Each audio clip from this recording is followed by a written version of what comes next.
Here is Sub-Zero! Now, Plane Zero! In a dystopian future, innocent people are forced to survive a deadly TV game show. Special guests Dom Monfre and Ben Srulevich join us to chat about Chekhov's brother, colonoscopies for Family Feud fans, and why rich people don't take limos anymore. Then we find out if The Running Man stands the test of time.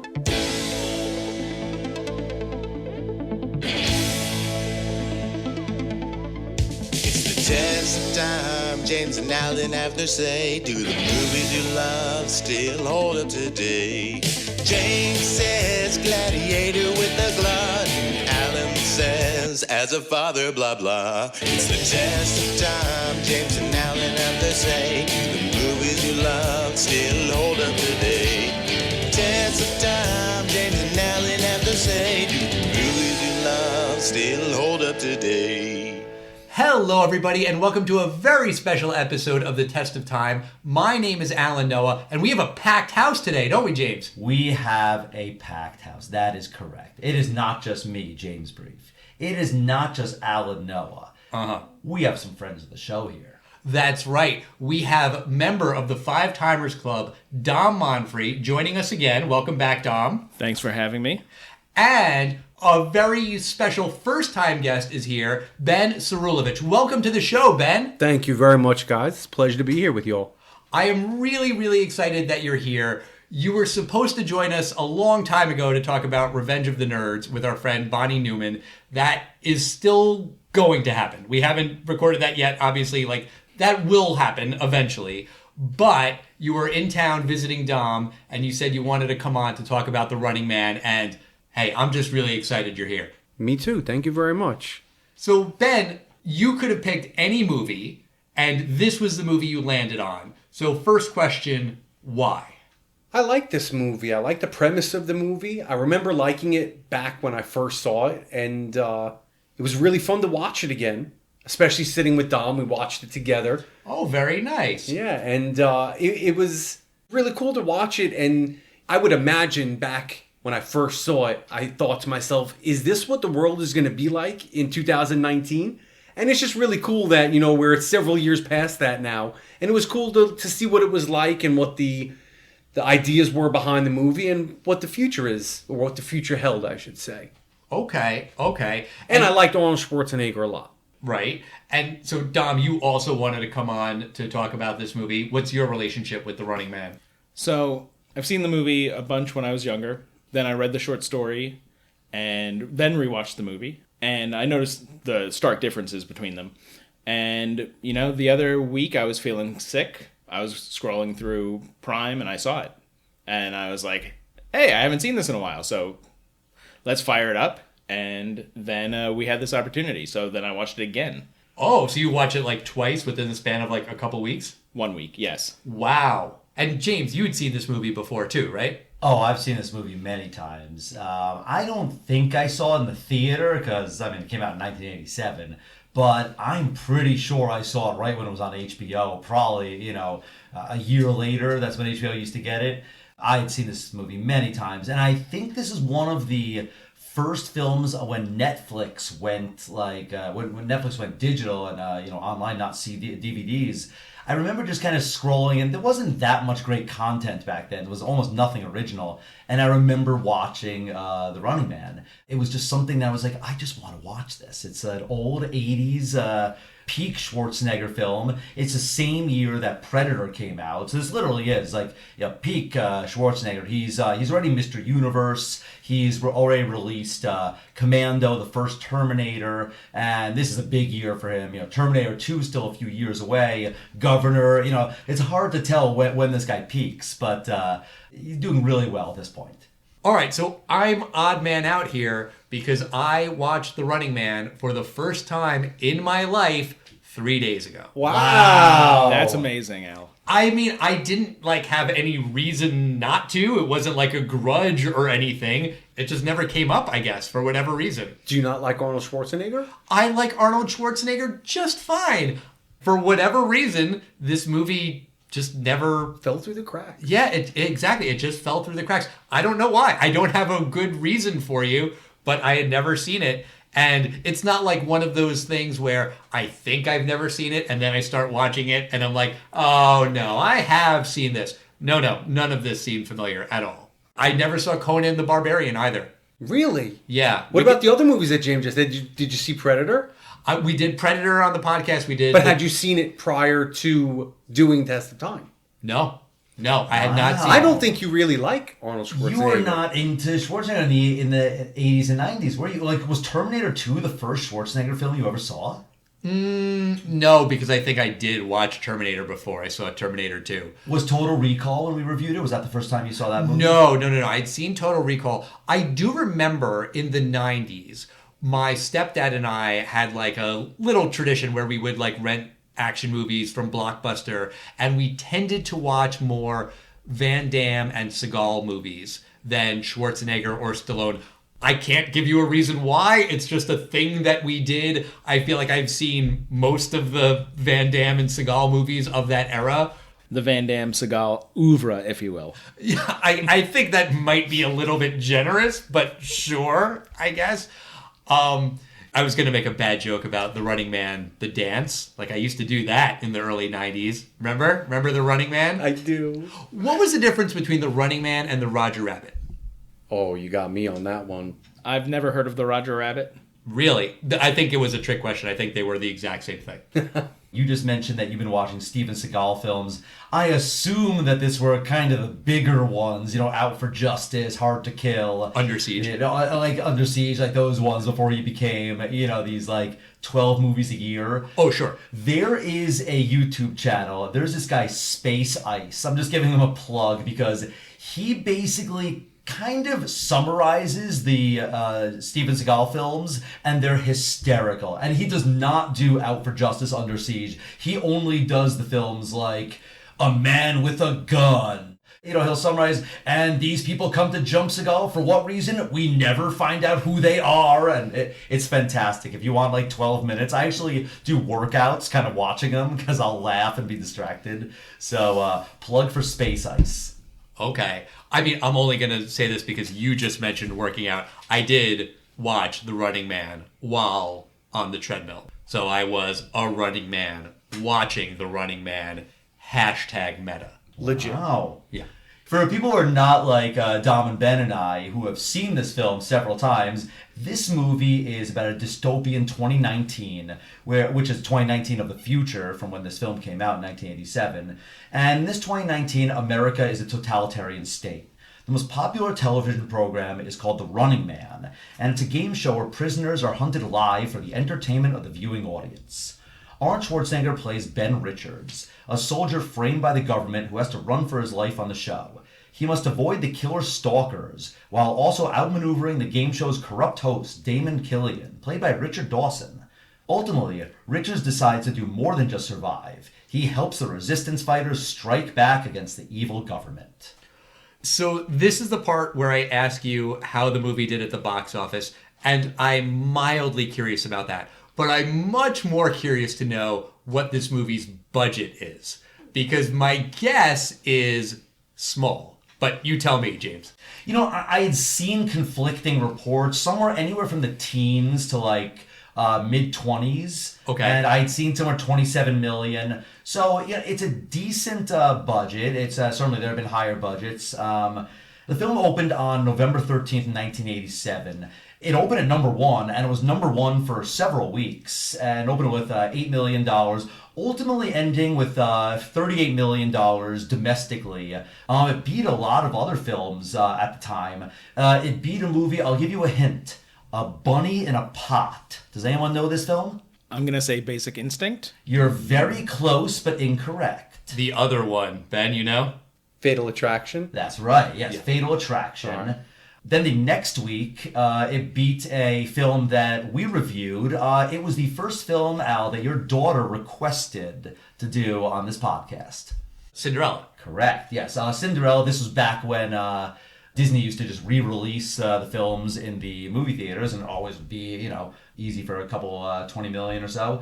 It also beat a movie. Have you ever heard of this film called Flowers in the Attic? Sounds vaguely familiar. I couldn't tell you anything about it. It was one of those random films that my family had on VHS, and I found it to be incredibly slow and boring, but it was watched a lot. And there was another film, we did not review this film, but it is a 80s sequel, and the second film, it's not the number 2, it's not TWO, it's not Roman numeral 2, but it says, same name of the first film, TOO. Is it Look Who's Talking To? No, that's a good guess. Think cheesier than Look Who's Talking. There's only a handful of movies where they did that. Teen Wolf 2? Teen Wolf 2. That's what I said. Good job. Ah, yes. So Teen Wolf 2. It also beat that one. So this movie is based on a book written by Richard Bachman, who is Stephen King. Dom, you said you'd read the book? I had. Good, bad, better, worse than the movie? I enjoyed it very much. I think that they're so completely different that I didn't compare them. It wasn't an apples to apples sort of thing. It was its own thing, and I enjoyed it for it being that. And I was really kind of shocked. I thought that the book would have made a good adaptation for a movie. This movie, which I think is good, is not that. Okay, so what's the book about then? I don't remember. I read it 15 years ago.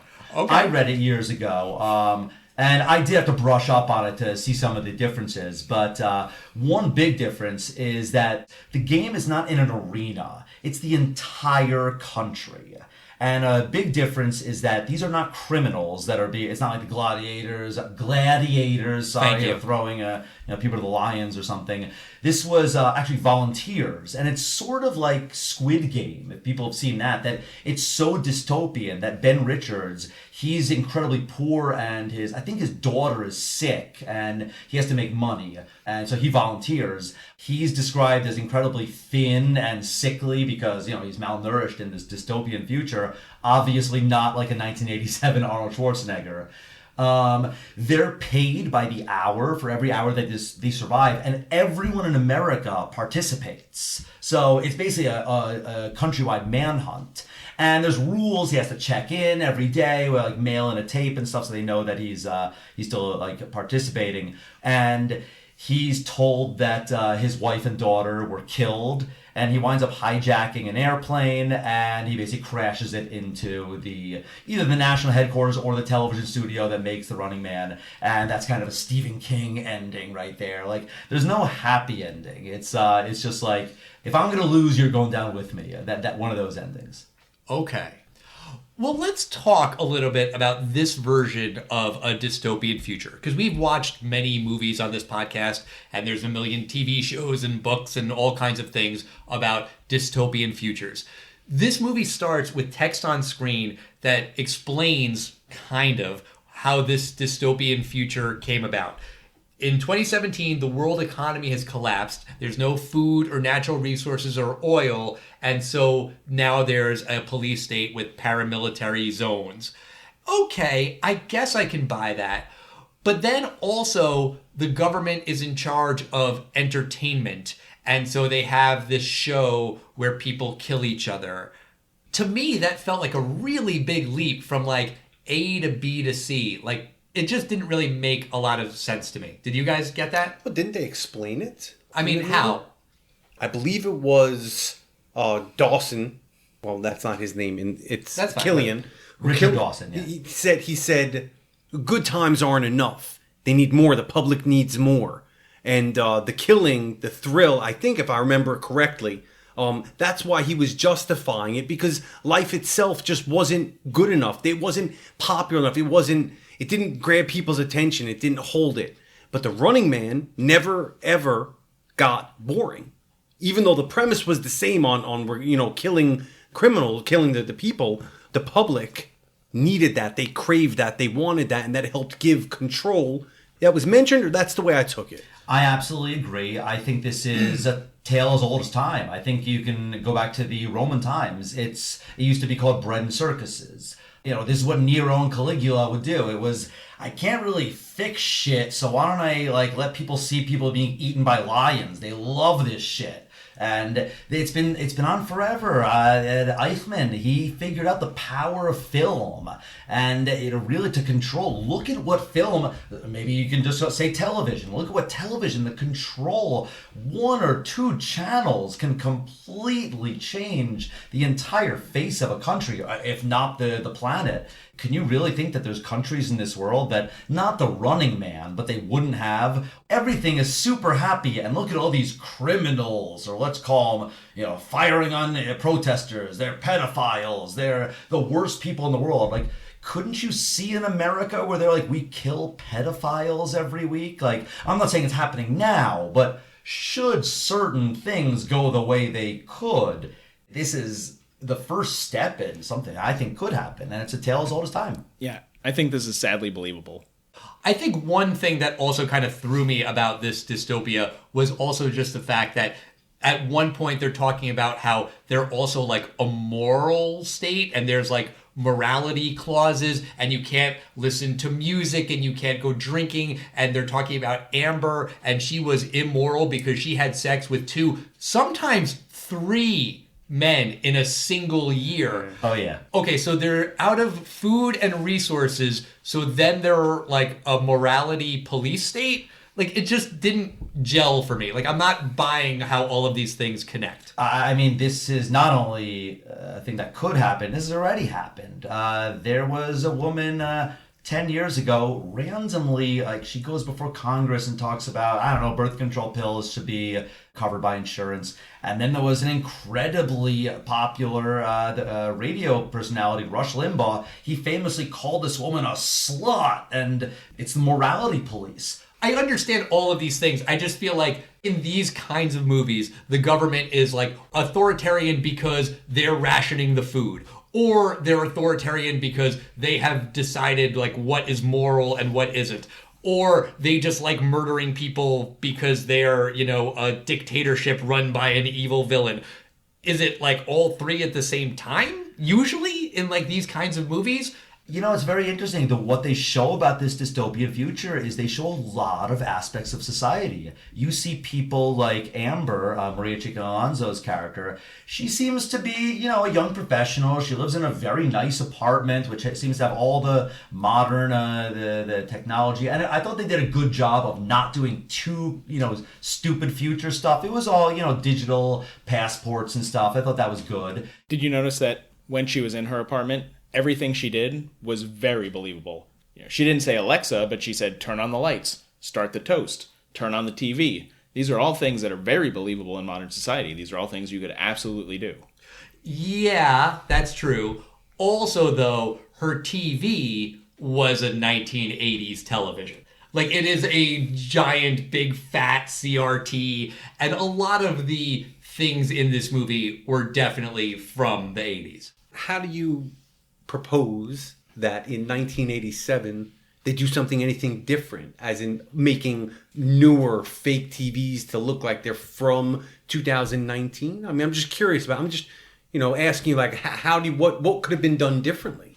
Well, Back to the Future Part 2 came out in 1989, and that movie takes place, or the first part of it takes place in 2015, and they create a future that looks futuristic. Marty McFly sees like the hologram of Jaws 19, and he goes into the restaurant and he sees like the person on the screen. It's doable. Like, it's believable in certain aspects.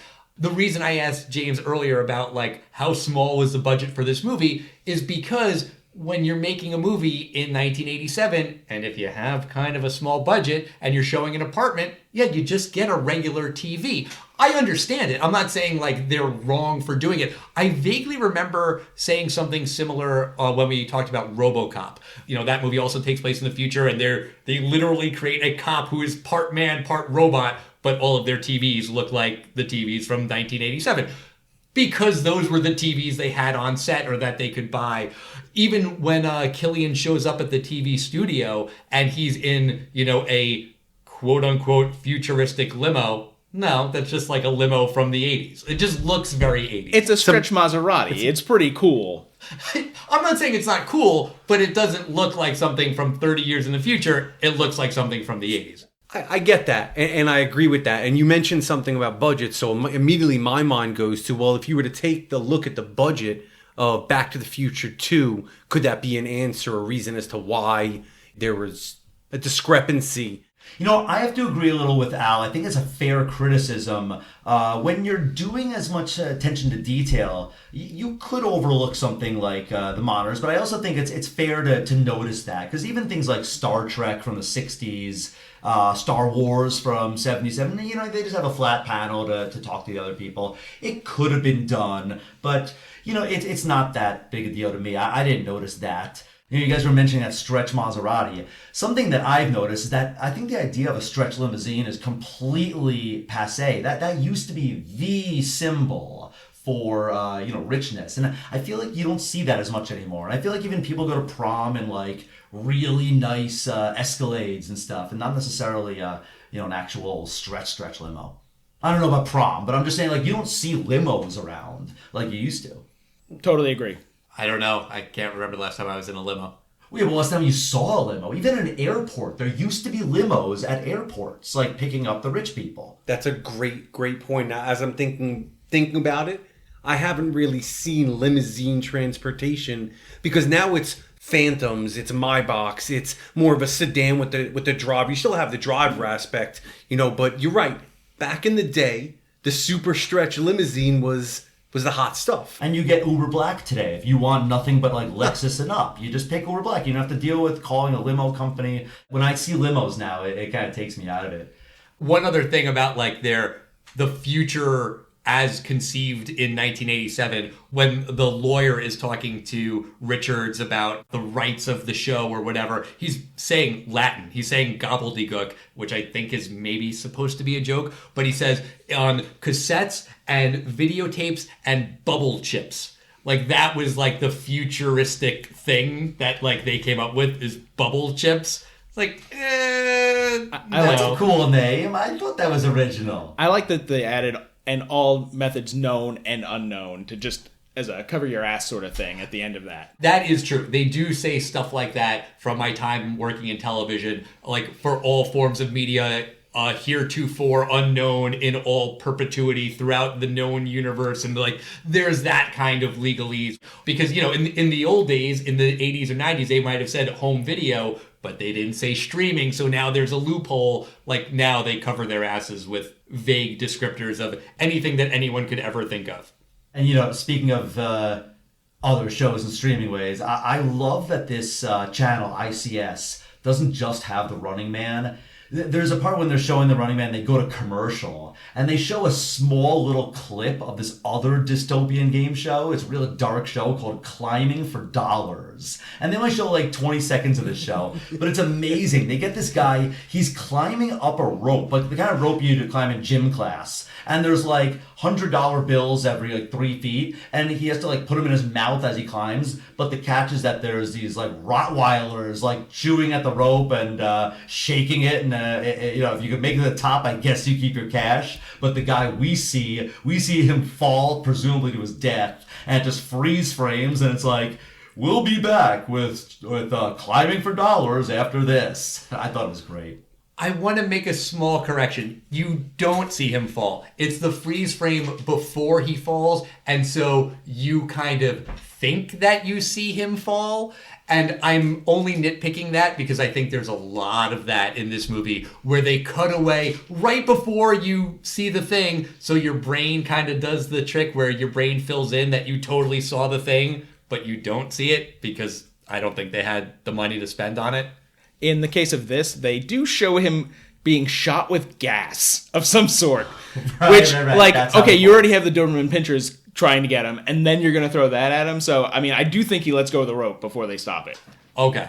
I thought that they had cut the rope and that he was falling, which was pretty funny. If they named it Climbing for Cash, I guess they didn't do it fast enough. You don't get to keep any of the cash. Now you fall down to the dogs and you get eaten. And Al, you have a history in television. If this is a TV show and it says, we'll be right back, you don't want to show exactly what happens. You kind of want to have that, like, what? And right after the gas is in his face, maybe he catches at the last second, maybe he doesn't. And, tune in after these important messages. Right. And there are a lot of jokes in this movie about entertainment and television and sort of like this merger of government with entertainment. Like at one point they reference the Department of Justice Entertainment Division, and they talk about, we need to get the president on the phone. Actually, no. We need to get the president's agent on the phone. I think that's supposed to be funny. Like, a lot of those gags didn't really land for me. It seemed more of like a kernel of an idea that they didn't fully flesh out yet. Hearing the term Justice Department Entertainment Division was so incredibly dark. To me, that was selling the dystopia. I didn't take it as a joke. I took it as, this is how bad things are. I could see a situation where there's a president that installs a cabinet of entertainment to make sure that the wrong things aren't said in entertainment. And who decides what the wrong things are? Well, that's, the dystopian future. Right, the Hays Code comes back. Right. Whoever President DeSantis appoints to pick what can and cannot be shown on TV. Well, That's 2028. Oh, dear God. The one gag that I did laugh at was when they were talking about like the prizes for the Running Man, and one of the grand prizes is a trial by jury. Yeah, I have that written down too. Like you can win it. Right. Like that to me was like the joke that's funny, and I felt like a lot of the other ones were like, oh, we've got an idea for a joke, maybe there's something here, but that one was funny. I forget exactly what the scene was, but there was a loudspeaker. It was an announcement being played over the loudspeaker, and they're talking about how in October you get double... The cadre kids get cadre double kids. Recruitment points for turning in family. Right. I mean, same thing. That I was listening to, I was like, well, I mean, that's funny and all right, but on the flip side of that coin, maybe it's not. If that was like a real, as what you were talking about, Dom, like that's some scary, if you put yourself in there, like that's the world that's going on where they're going to bribe these kids to turn in their family, right, just to get extra points. I mean, that's dystopian if I've ever heard of it. And ICS, for their advertisement there, they say ICS, seeing is believing, which I think comes back into play later on. There are states in the country right now in the year that we're living in where if you know somebody that had an abortion or aided in an abortion, turn them in. You might even get a cash prize. They don't call it a cash prize, but you can sue them. I believe you can sue them, or there's a bounty or whatever it is. I mean, this is reality. True. That is a very good point. And, I do want to talk about one piece of casting in this film. The casting of Richard Dawson as Damon Killian. Richard Dawson, for people who aren't familiar with him, he was on a lot of game shows in the 70s and 80s. He was the host of the Family Feud, that show now hosted by Steve Harvey. He was also on The Match Game. There's a channel I watch called Buzzer. It's my background show that I put on. So I see some old Match Games here and there. And yeah, Richard Dawson was really kind of, he was a cool 70s cat. He always wore these like velvet suits on TV. And he kind of famously on The Family Feud, he'd kiss all the women, often on the lips. And he's awesome in this film. I think he's fantastic. I think he's also incredibly intelligent sounding, but also he sounds very realistic to certain powerful hosts today. Yeah, I've watched Richard Dawson on Family Feud, and if you remember seeing that, you should probably get a colonoscopy. But he was great. He was. You're absolutely right. He was conniving. He was plotting. He knew what he was doing. He played a lot like he wasn't in charge. Like, it's not me, it's the contract with the government. But you know that he was doing it. He was pulling the strings. I mean, I know that you love those old-timey game shows because you always put them on whenever I come over, and they're not my favorite. But when I saw that, I was like, oh, James must love this. He was well cast in this movie. I agree with that. Yeah, and he's a good foil to Arnold Schwarzenegger. And that's a tough thing to cast. When you make someone like Robert Patrick in the Terminator 2, this slim guy, and wow, he's totally matches Arnold Schwarzenegger. Sometimes you really nail it, and I thought Dawson was great. Another piece of casting in this film, I did not remember that he was in this film. Kurt Fuller. Do you know who he is, Al? Yes. The first thing that pops into my mind that he did was a very, very short-lived series called That's My Bush, or actually I guess I should pronounce it, "That's My Bush!" exclamation point, which was a live action show created by the South Park guys, Trey Parker, Matt Stone, and I think it only ran for 8 episodes. I might even have that show on DVD, or maybe I did and lent it to someone and it's gone now. But he played Karl Rove on that show, and that was perfect casting because he's just like a character actor and he just plays like that kind of sleazy guy very, very well. I also think of him in Ghostbusters 2 when he played like the sleazy mayor's aide, assistant, something like that, who has the Ghostbusters committed. I mean, to be fair, we have to give him his credit because we've been doing this podcast for 350-something episodes, and we have made an homage to Kurt Fuller 350-something times based on his character Russell from Wayne's World. We start every single episode with Kurt Fuller's line from Wayne's World. We do in 5, 4, 3, and we do the 5, 4, 3, 2, 1 fingers exactly how he did it, or our interpretation of them sometimes. But credit to you, Mr. Fuller. We have we have a long tradition on this podcast based on your role. Mm-hmm. Let's get into the game itself, which is called The Running Man in the movie The Running Man. So they have to get through these 4 quadrants, and that's in a city. Is it LA? Is that right? It's in LA. It is part of the area that was destroyed by the 97 earthquake, which we can't forget. All right. So the rules are that they need to be in all 4 of the quadrants in order to win, right? They have to make it through. Don't they have to make it through all 4 quadrants without being killed in order to win? Like the 3 guys, I forget the winners of the last year prior that ended up dead in Price, round. Whitman, and Haddad. Price, Whitman, and Haddad. Kudos to you. Yeah, I think you have to escape all 4. You have to make your way into each quadrant and out of each quadrant. When you get out of the 4th quadrant, allegedly, you win the game and you go start your life elsewhere. Okay, I did not feel like the rules of this game were made clear at all, because if you have to get through the 4 quadrants, you would think that like you'd want to go close to the middle and do like a tight little loop, or you could maybe go like a wider circle, but then that slows you down. Like, they don't talk about any of that in this movie. That's fair. The rules aren't clearly explained very well. It doesn't matter because the rules are rigged, and this is just for killing people.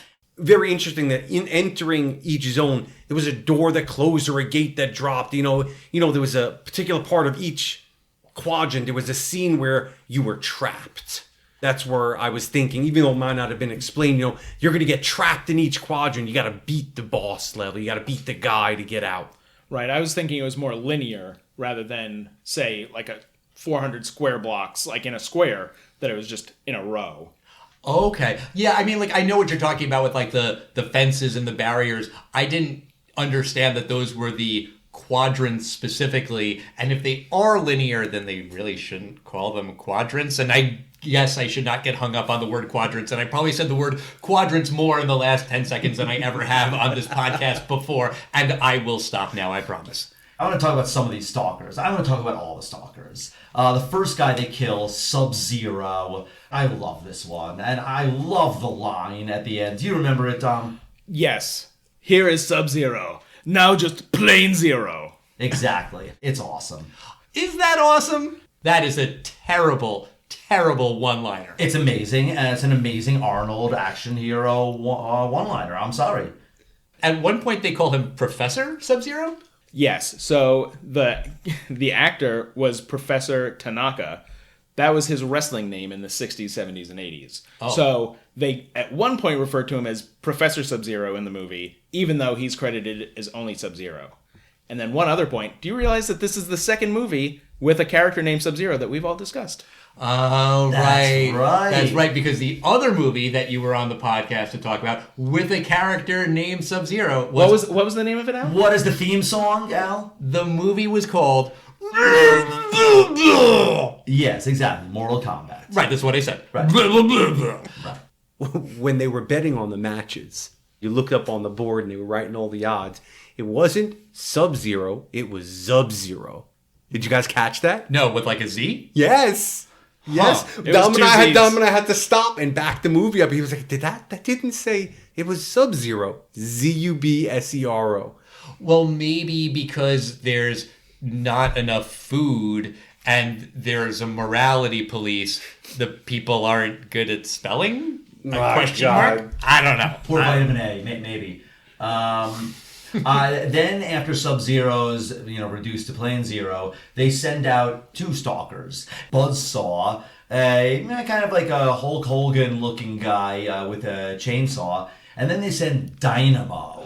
He is an opera singing electric guy that can shoot electricity from his, his apparatus that he wears. And it's all theatrical because most of the show is not about capital punishment. It's about entertaining the audience. And they're giving home games to the old ladies in the audience. And there's dancers for the first few minutes. And of course, Dynamo is going to come out and do a little opera. And I just think this over-the-top opera singing, it's ridiculous, but it totally fits the theme of this game show. I mean, this is all a spectacle. And I think Dynamo's outfit, as stupid as it is, it fits the show perfectly. I like the cheesiness to over the top with Dynamo. But something that really stuck out to me, I don't know why, is he comes in, he starts shooting lightning out of his apparatus. He shoots a wall filled with metal and neon tubes. The tubes don't explode, but the neon just magically lights up. I found it exceptionally unbelievable and cheesy entrance, which, to your point, I think kind of rides along with that. Way over the top. Like, this shit could never happen. I actually thought the same thing, but I thought a little deeper. He shoots a little electricity at the sign, and suddenly it lights up and says Dynamo. I think it's fake. I think he's shooting electricity, which is real, both electricity. I think the show just turns it on.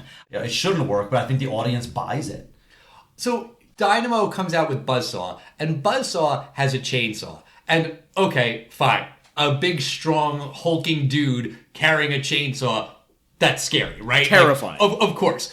But Dynamo is laughable because he's wearing a shirt that has light bright bulbs on it. Christmas tree. Or a Christmas tree. You know what it reminded me of? When I was a kid, I remember going to Disneyland and my dad got me a visor, like a sun visor to keep the sun out of your eyes, and it had a little row of lights on it that you powered with a 9-volt battery, and you could not convince 8-year-old Alan that there was anything in this world cooler than that fucking visor. And it was the stupidest thing ever, and I actually tried to look for a picture of it before, and I couldn't find one. But that's what this guy is wearing. Well, good news. 8-year-old Alan designed this character.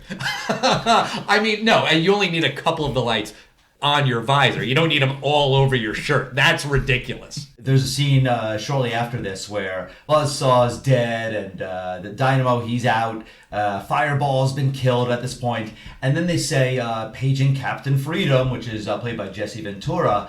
And Jesse Ventura's like, fuck this. I'm going to get killed if I go against this guy. And he barges into Killian's room. And he is wearing the cheapest piece of shit that you could possibly... Like, I always, as a kid, I'm like, what is that piece of crap? However, I was convinced that it would have looked amazing on air. Like, I'm sure Dynamo's outfit, when it wasn't on, it looked so dumb. And I love how cheesy Captain Freedom's outfit is. But I agree with thinking it looks incredibly stupid. You know, that's a good point about Captain Freedom.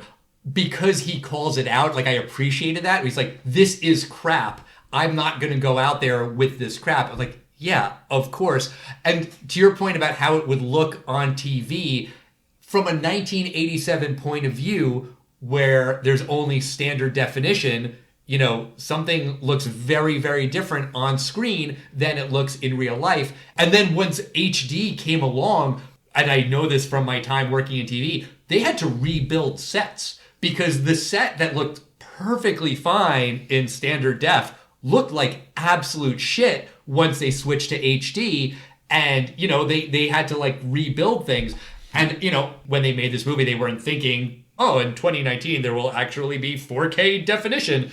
They didn't have the foresight to think of that, I guess. With something else with Captain Freedom that absolutely came to be true. Maybe not 5 years ago, but when Captain Freedom refuses to fight the Richards, The game show stuck. They have no more stalkers left. So they basically decided to fake it. They fake a fight, and it looks so realistic. And, back then it looked totally sci-fi. But today we call them deep fakes. You could absolutely make this same scene. It's not that hard to do. So they said that they were no more stalkers. But at the beginning, right, they were like, oh, the energy in here is real amped up. They're all looking forward to doing this. And there are a lot of guys back there that really built, all wearing the same thing as if, like, they're stalkers that are getting ready to go out. But then, 4 stalkers later, like, oh, we have to unretire the 10-time champ. But they still show the people in the locker room. I was like, what's going on there? You know what I found very, very interesting? We haven't mentioned it yet. The age of the stalkers on this the TV show that's run at least 10 years, because Captain Freedom is a 10-time champion, right? Okay. Why are they so fucking old? They're old. They're out of shape. I mean, in comparison to Ben Richards in the show, right? And even in comparison to his 2 friends, they're old. And I found that to be very, very weird and ironically enough, a little unsettling. Like, there's something didn't add up with me. Yes, they got the job done. They, obviously they had great careers. Sub-Zero had 30 lifetime kills. But why? Well, my answer would be that this is makeup and wardrobe, because I agree with you. Captain Freedom, Jesse Ventura, kind of looks like he's one of these football players that, is certainly not in fighting shape again. But this is the exact same year that Predator comes out. And Jesse Ventura is huge in that film. He's holding like a howitzer the whole time. So, that I think they kind of just gave him a kind of a doofy hairdo and this bright blue blazer. And, I think they really did a good job. You point out well that this guy looks out of shape. Like, even maybe in his prime he could have taken Richards, but no, he knows I'm not killing this guy. There was one interesting thing. You brought up Predator. So in the movie The Predator, they never showed Jesse Ventura next to Arnold Schwarzenegger. Right. Because Ventura dwarfs him. He is 6'5", 300 pounds. Schwarzenegger's not that big. So it's like 5'8" or something, right? I don't know his exact height, but definitely not over 6 feet. But so in this, they do have to force them to fight. And in this, right, there are a couple of times where Arnold Schwarzenegger is really made to look small. Buzzsaw, way bigger than him. Right. And Captain Freedom, too. Both way bigger than him. Yeah, Arnold's over 6 feet. Oh, okay. But kind of to both of your points, I think part of it is just sloppy, right? Like, this movie is sloppy in its execution. That's why in the beginning there's a million of these stalkers, and then later on there's only 4. Why do these guys look old and out of shape? Because, Jesse Ventura is a popular wrestler. Who cares? Also, they don't have to be guys who are in good shape. If you have one guy who has a hockey stick that is so sharp it can cut through metal, and then you have one guy who has a chainsaw, and then you have another guy who has a flamethrower. I mean, maybe for the guy who wears the light bright shirt, maybe he needs to be strong, and that guy is actually like a physically big dude. But then also he never fights anyone. He just drives car that looks cool but also can't go uphill. He screamed like a bitch when the car flipped over. What kind of hunter? Help me out of my car. Cut to commercial. Right. Along those lines, then Richard spares him, right? And he does that on camera. And remember, the public thinks that Richards killed all of these innocent people because that's the lie that the government told them. They showed them that footage. But then they see that, he won't kill Dynamo, even though he could. He's justified in doing it, and he doesn't. There's no payoff for that, where, the audience sees, maybe he's a good guy. Or maybe Dynamo says, hey, you could have killed me and you didn't. I'm going to fight alongside you. And then later, Dynamo does come back and he tries to rape Amber, but she kills him very easily. It's like, what was the point of keeping him alive? That accomplished nothing for the story. That's not true. I don't think at all. Okay. You see the studio audience, they turn. They're like, no, kill him. Even, Killian is like, whoa, this is a great battle. One guy's down, another one's out, down but not out. Like, the audience just wants death. They don't care who's doing it. I think it's used to show how depraved the audience has become. I was going to say something along those lines. I agree with Dom that the audience does make a turn, and this old lady in the audience, she's told to guess who's going to get the first kill, and she says Ben Richards, and she says that guy's like one bad motherfucker. Yeah, I agree with you, Al, that she didn't think he's a good guy, or that maybe he wasn't as guilty, the butcher of Bakerfield, but I do think the audience does turn. By the way, I want to mention at that point, something was ringing in my head when they kept calling him the Butcher of Bakersfield. Did that ring in anyone else's head? It did. I was listening to it and I was like, oh, there's something weird about it, but I never put my finger on it. So Sweeney Todd is the Butcher of Baker Street. So I just kept thinking, like, I don't know, maybe they took it from that, or... He's a demon barber of Fleet Street. James it. But, all right, so let's get to the end of the game where they decide that they are going to find the freedom fighters who are in the quadrant where the game show takes place, which makes no fucking sense at all. Like, this is supposed to be a televised arena where there's a million cameras everywhere. We see the Running Man, the game show, in the movie, and it does look like there are cameras everywhere to get all of the great shots of all of these kills, and that's where the Resistance sets up their, like, main base? I agree with you. That's one thing that always bothered me about this film. Had this taken place in more of a novel, The Running Man, where they're mixing in with people, it's an insurgency, you can never find these people, that would make sense, but I never understood that either. And I feel like it could be explained, but they don't explain it, and it doesn't make sense to me. That I totally agree with you. When I think about it, it does make a little bit of sense. You know, if the Resistance doesn't want to be caught, nobody from ICS or the general public is going into the tunnels to go looking for it. It's actually hiding in plain sight.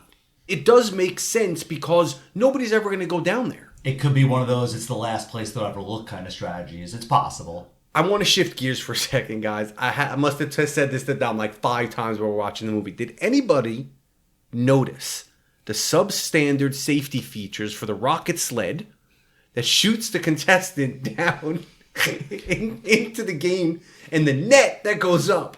Forget about snapping your neck. I mean, the thing is going so fast in the tube, it's going halfway up the side like a slalom, like a bobsled, and then it just hits the net. They just get out. Like, did anybody else notice that? It looked like something you would have seen at Action Park.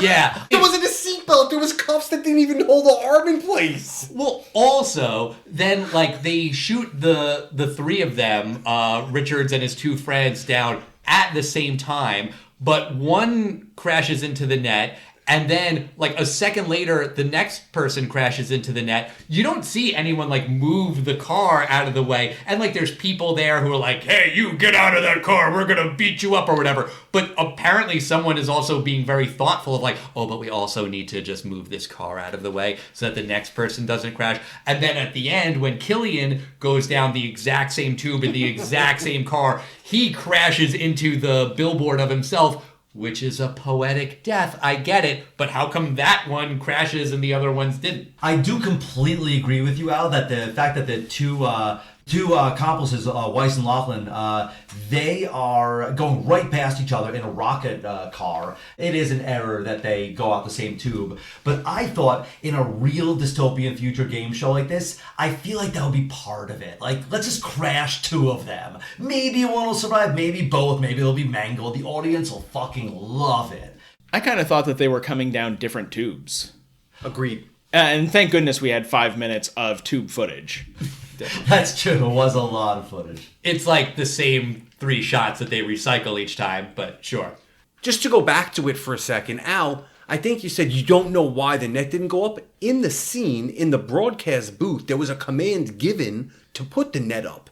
That's why, because once Killian gets shot down the tube, you know, there's nobody in the broadcast center, there's nobody running the cameras, they're just running live. Nobody's in there to push the button to put the net up, which makes perfect sense. And when he spits out the tube, there's nothing to stop him. I mean, he takes a massive flight with an upwards trajectory. But I just do want to push back. There was clearly something to stop him. It was the strategic reserve of gasoline, because what else could cause that explosion? Why did they keep it all behind the poster of him? I mean, also, like, that netting looked like, you know, the cheap plastic crap. JV hockey net. Yeah, exactly. That was not going to stop a rocket car going 150 miles an hour. I do have to ask, did you notice who played the leader of the resistance and the guy who took the bombs off? Yeah, that's Mick Fleetwood from Fleetwood Mac. And it's very, very weird that he's in this movie. I love him as a musician. He's not an actor, really. He plays a character named Mick, although his character is Mick M-I-C, and his real name is Mick M-I-C-K. So it's totally different, I guess? The theory that I've read online is that he's actually playing himself in the film, and there's a couple clues to it. In the beginning, he's taking Ben Richards, Schwarzenegger's bomb off his neck, and he says, "You're one of the cops who locked up all my friends and burned my songs." And this is the idea that they would have burned all the Fleetwood Mac songs, and it's like Sean Connery possibly being James Bond in The Rock, and you don't know, maybe it is. Did you see what the name of his accomplice was? Played by Dweezil Zappa. No. Stevie. And had the beret, was all made up to look like Stevie Nicks. Nice. Right. And also, yeah, Dweezil Zappa's there. Okay, why not? He has like one line in the movie. If you're going to put a Zappa in your movie, like give him something cool to do. They gave him his dad's famous line, "Don't touch that dial." I do want to say quickly, though, I love the beginning part with the bomb on the neck. The prison escape is kind of ridiculous, but they overtake the prison pretty quickly. That guy that runs towards the perimeter fence and he gets his head blown off, and they show it. They show his head exploding like a watermelon. It's done pretty well for 1987, I have to say. Chico! All right. Well, I want to talk about like the end where they do show this footage that, brings down this, authoritarian government, where they show the real footage of what happened in the very first scene of the movie, where Richards is told to fire on the civilians and he says no, and then apparently they told a story where he did, and that's why he's in prison, and that's why he is the butcher of Bakersfield. So there is this unedited footage that Amber sneaks out.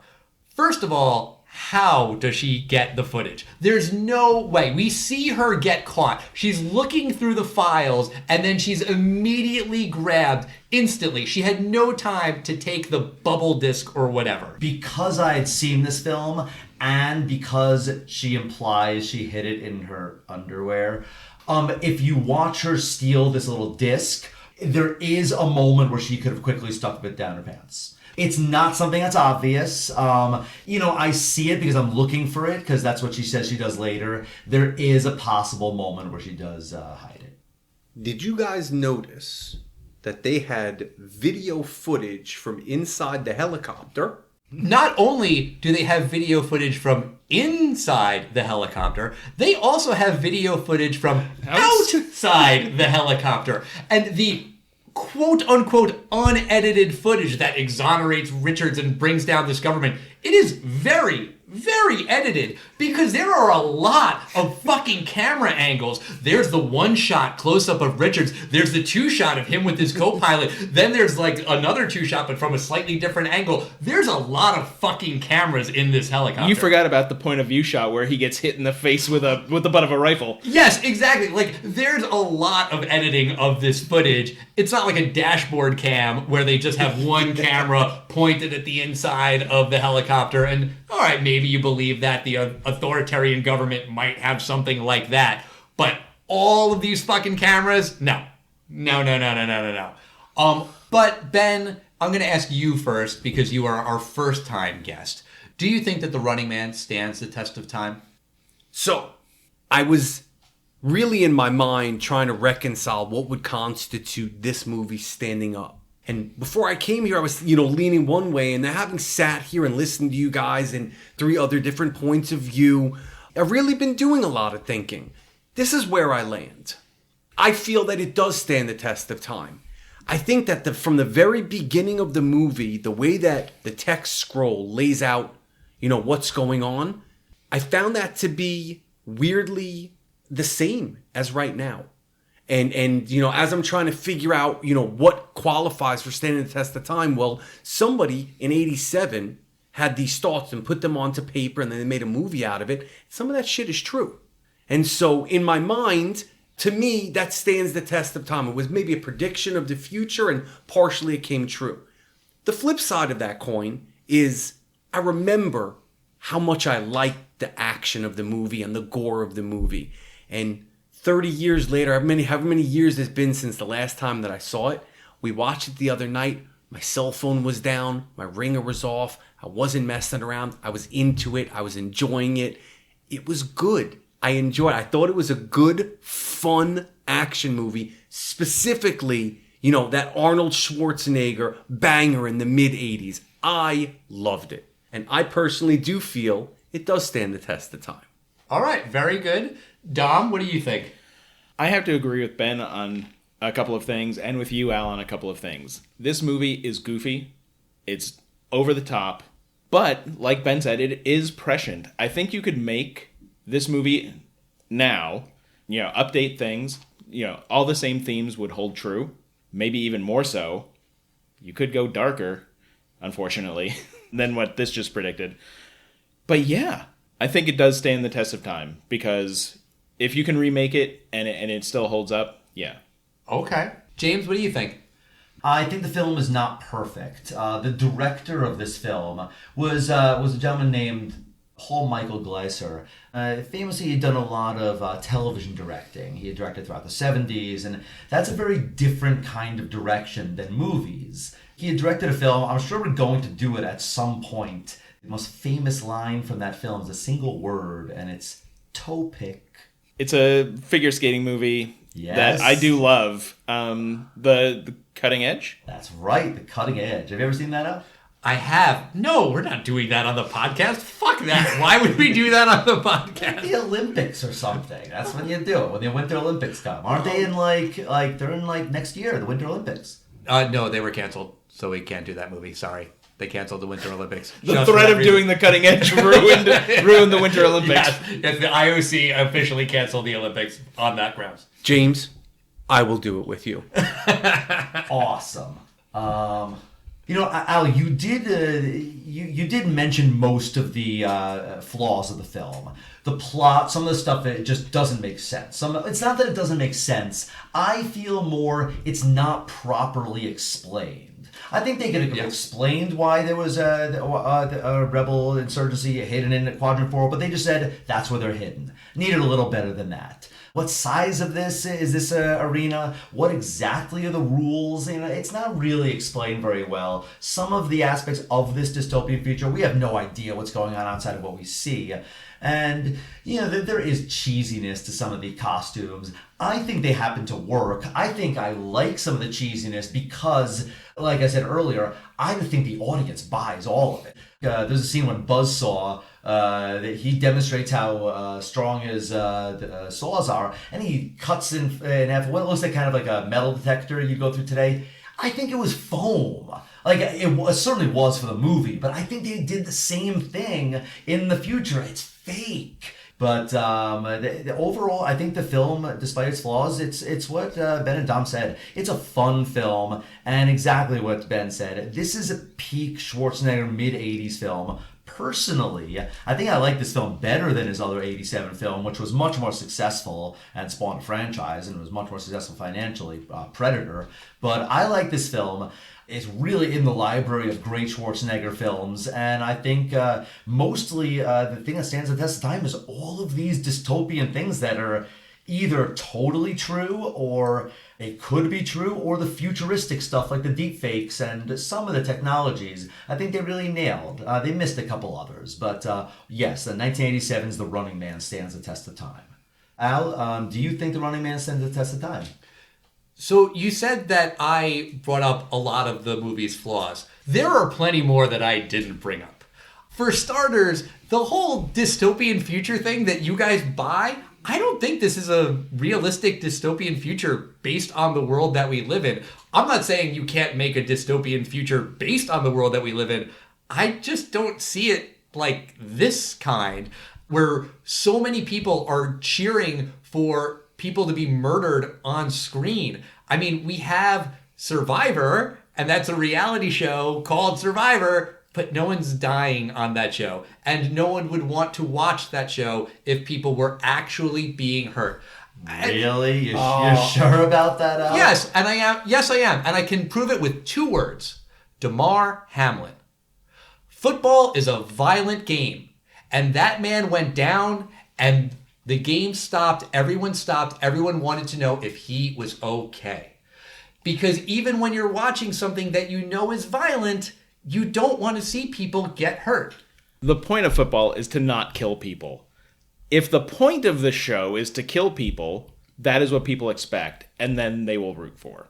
From what I gathered, Alan, within 5 minutes of Damar Hamlin going down, the NFL was already pressing both teams to get into their pre-warm-up routines and getting them ready to go back into the game. And if it was not for the coaches of the 2 teams saying, fuck you, we will not do this, then the NFL, who probably holds some of the most power that this country has ever seen or ever will see, the swing that they have, they would have pushed the game on. Right, but there would have been a huge outcry. I don't think the people at home wanted to see the game go on. You're absolutely right. The NFL was totally pushing for it to keep going. I'll just tell you this one fact, and I wonder what your reaction to this is. Jared Fogle, the former Subway spokesperson who was convicted of molesting young girls, he got the shit beaten out of him in prison. What do you think about that, Al? And you know what I'm getting. I know what you're getting. Right. If bad things happen to bad people, do you cheer it on? I don't know. I think that some people do and some people would. I guess I'm just not buying this version of a dystopian future where people cheer for people, even if they believe that these people are bad guys and villains and murderers or whatever, that they're going to cheer for them to be killed. And maybe I could believe a dystopian future where that sort of thing happens, but this movie doesn't deliver that. It doesn't create a full world where I understand why this is happening, where these people come from, and why so many people are cheering. And is it just the rich people that are cheering and the poor people hate it? Because it seems like the poor people are betting on it and they kind of enjoy it too. If you're going to build that world, build it. That requires some exposition and that requires some thought and attention to detail. If you don't want to do that and you just want to make a fun action movie where it's a dystopian future, fine. Then don't put that text on screen at the beginning. Just say 2019 Zone XQ47, formerly Bakersfield. Okay, I get it. Now I understand it's a military futuristic state, whatever. Also, the fact that this movie takes place in 2017 or 2019, I'm not totally sure. The text on screen says 2017. It's because it's 2017, the opening part of the film, and then he's in prison for 18 months. Okay, fine. But that's in the past. And anytime a movie takes place in the future, but we've passed it, I automatically kind of have a grudge against it. Even to a certain extent, Back to the Future Part 2, we're past 2015. You want to set a movie in the future, set it in 2743. And then we won't be around to critique it on the podcast. Also, Richards has absolutely no character arc. None. He is a hero in the first scene of the movie. He is a hero in the middle of the movie. He is a hero at the end of the movie. No, you're shaking your head, Dom? Shaking my head, no. At the very beginning, the resistance is trying to get him in, and he's like, no, I'm good. I got out of prison. I'm going to go to see my brother. We're going to lay low. I'm out. You guys, good luck with your nonsense. That is not an arc. That is changing your mind. That is not a journey. Also, he mentions his brother. He's going to go see his brother.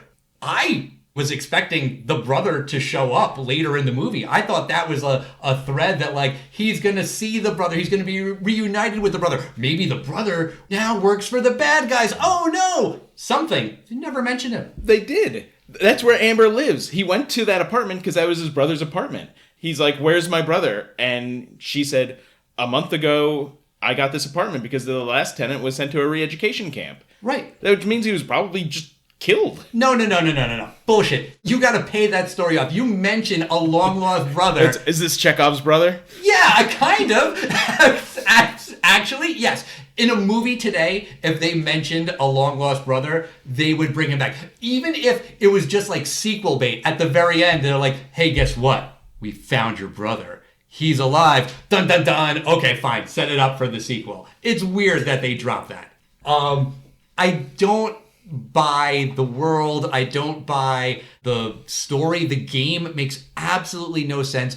Schwarzenegger's critique of the director of this movie was, like you said, James, that he came from the world of television and he shot this movie like a TV show. And you can't really do that in movies. Movies need depth. They need a world. They need to have a universe that feels real and that you buy. Schwarzenegger's been in several sci-fi movies. I was thinking of Total Recall. In Total Recall, there's a world that is built and you understand it. You get what that world is. You understand the problems that exist there. You understand why his character wants to leave. You get it. You get all of it. This movie doesn't have any of that depth. And Schwarzenegger is right to critique the director of this movie for that. Also, if you just want to look at it as like just a silly action movie, the action one-liners are so fucking terrible. Amazing. No. They're amazing. Amazing. No, sorry. These are the exact same fucking lines that Schwarzenegger delivered in Batman and Robin, and they were terrible in that movie, and everyone thinks that those one-liners are terrible. You think these are good? So much better. I mean, he breaks Sub-Zero's neck and says he was a pain in the neck. That's great. I think that's fantastic. I mean, Buzzsaw had to split after he got a chainsaw up his groin and cut him in half. These aren't great. They're iconic, though. What? Like, it's Schwarzenegger. That's what he's known for. They made an entire character from your favorite TV show ever based on him in these movies. McBain is Schwarzenegger in 1987. Oh, I thought you were maybe going to say American Gladiators, which was inspired by this movie. They said, like, the pitch for that show was we're going to do The Running Man except without the murder, which is kind of funny. But no, in Batman and Robin, he's Mr. Freeze and he says, all right, everybody, chill. Explain to me how that's any worse than him killing a guy named Fireball and blowing him up and saying, what a hothead. It's the same fucking level of humor. And you're laughing. Shame on you, Ben. That's a great... I laughed during the movie, too. That is a great line, Al, but that's not the line. He throws him a flare and says, Got a here, light." have a light. And that's also a great line. But Al, you just wrote an amazing 80s Schwarzenegger line. It's definitely in the movie. We all lied. It is? Definitely in the movie. Okay, well, that's also in the movie. Then there's more than we're all in agreement, except for you, that these are all great Schwarzenegger lines. They are god-awful terrible. No, this movie does not stand the test of time. You knew that I was going to say that it sucked. It was pretty fucking terrible on virtually every level. Wow. Except for the three of us. Right.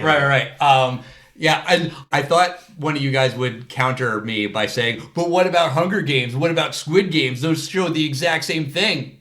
No one was going to say that? Because I had a counter argument. You want to hear it? Because I prepared it. But what about Hunger Games, Alan? Oh, thank you very much, Ben. In that world, these kids are killed on a TV show, but everyone feels really bad about it. Everyone hates it. People will watch it because they have to, and the rich people like it, but even they're a little bit sad about it. It's a sacrifice.